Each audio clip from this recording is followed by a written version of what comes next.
Hi guys, welcome back to my channel. That's my mom in the background yelling at my dog, but I thought I would just start off here in my room after I was getting dressed and tell you what we're doing today. So today I'm going to go shopping. I'm getting groceries for Thanksgiving and I'm going to be making a vegan baked ziti. It's kind of really bomb, so everyone asked me to make it, so that's what I'm going to be doing. And I wanted to take you guys along with me to the farmer's market and then to the grocery store. Please don't forget to subscribe to my channel. It really helps me out, and like and comment. I want to hear from you guys. Tell me if you like this content.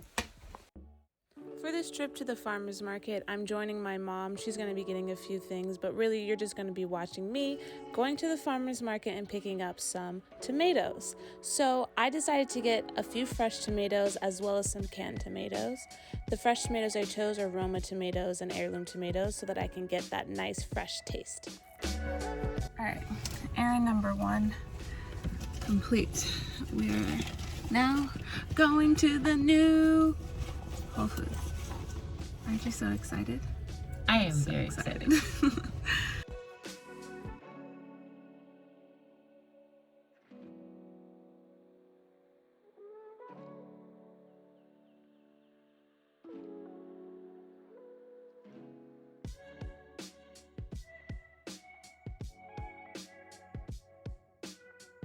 Was hiding in the cheese section.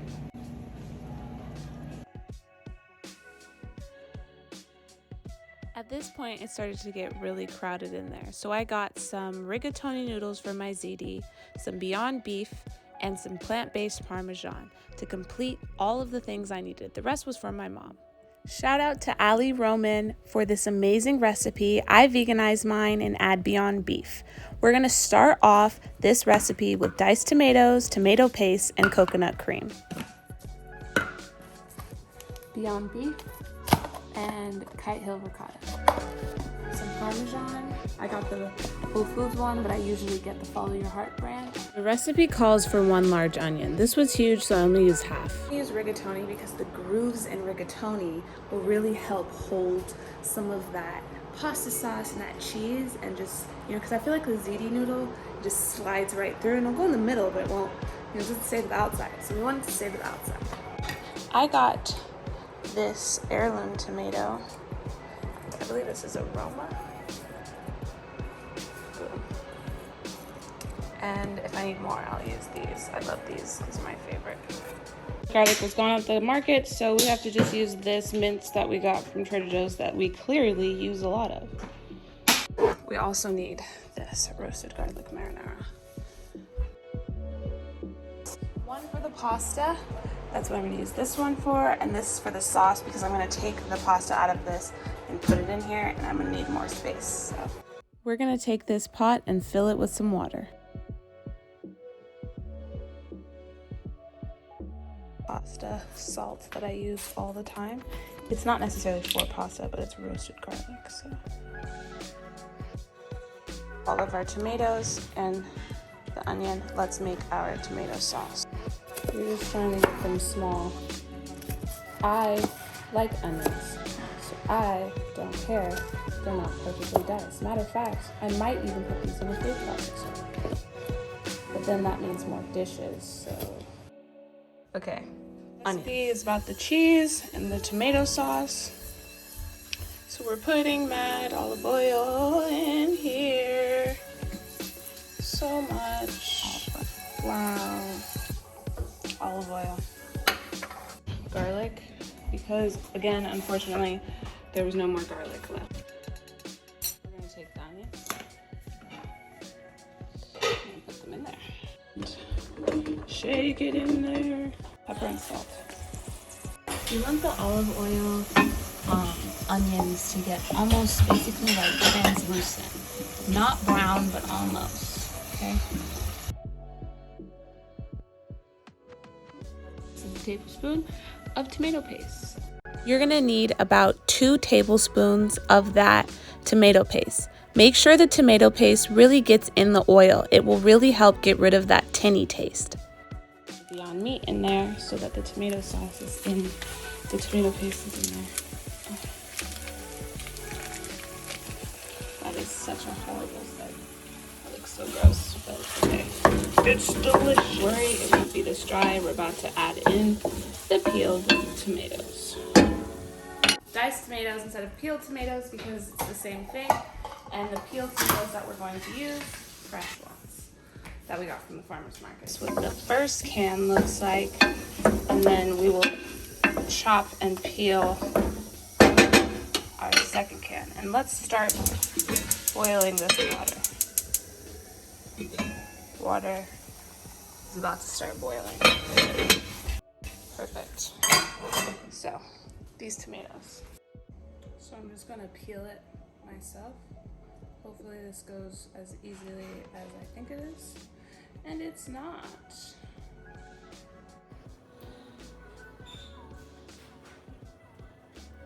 Boom, peeled tomato.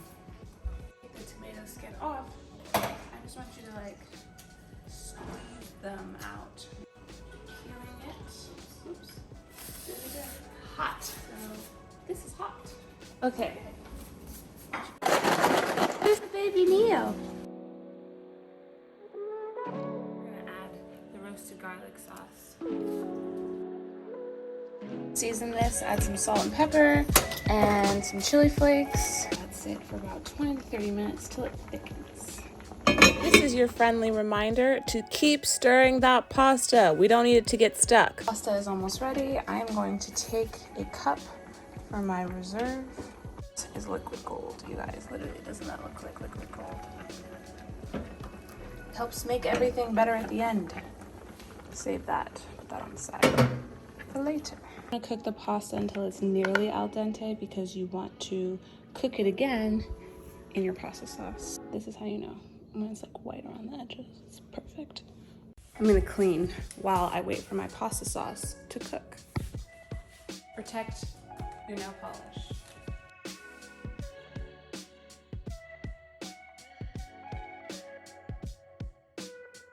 On a little intermission from cleaning, we're gonna mix around our pasta sauce to make sure that it's thickening, and then we're gonna go back to our liquid gold pasta water reserve, and that will really help speed up the thickening. The starch in that pasta water is amazing. Got the Kite Hill ricotta. We're gonna take this, put it in here. We're gonna take this, put it in here. Oh my God. Lord. I'll get that.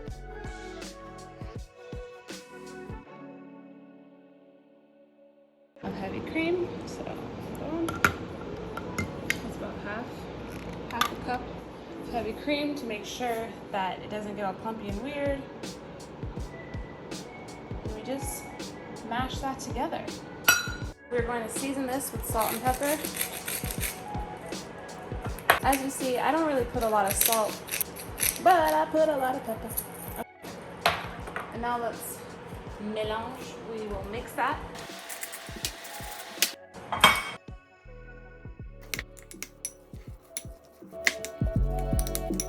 Y'all, look at that cheese.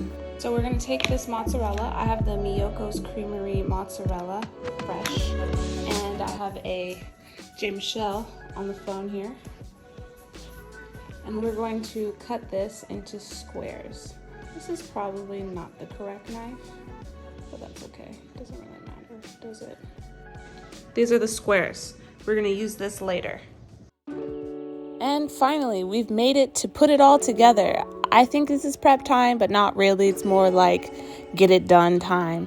Originally, I was going to put all these noodles inside of that black pot, but I realized that it would be smarter for me to get a large bowl and slowly add the sauce in. That way, I wouldn't mix any of the sauce out of the bowl or any of the pasta out and onto the floor.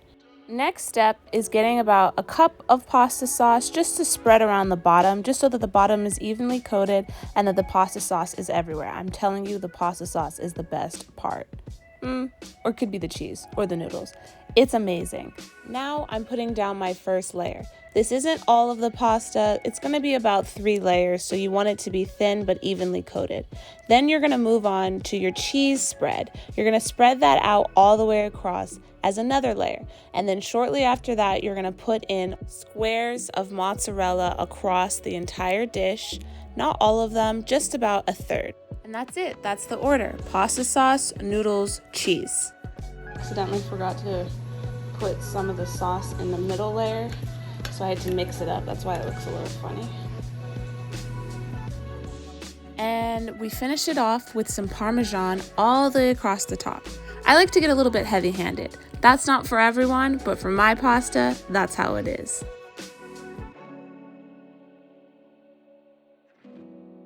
You're gonna put a baking sheet with parchment paper underneath your pasta so that it doesn't spill over. You preheat your oven to 425 and you're good to go. If you're like me and your dish isn't deep enough, you just get another one and make a little mini side dish for you and your sister to have for lunch the next day. Genius!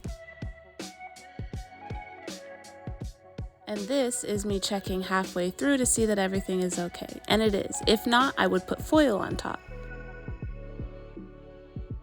Ta-da! And this is the final reveal. Doesn't that look amazing? The crispy outside really complements the ooey gooey soft inside. I hope you guys make this. It really was amazing. This is what we had for Thanksgiving. And I mean, no one even knew it was vegan. Come on, look at how delicious that is. Wow. I can't believe it. Hi guys, thank you so much for watching my video. I had so much fun filming this and it was so bomb. Please comment down below if you want more content like this and like my video, it really helps me out. And don't forget guys, please, please, please stay safe and wear a mask. Bye.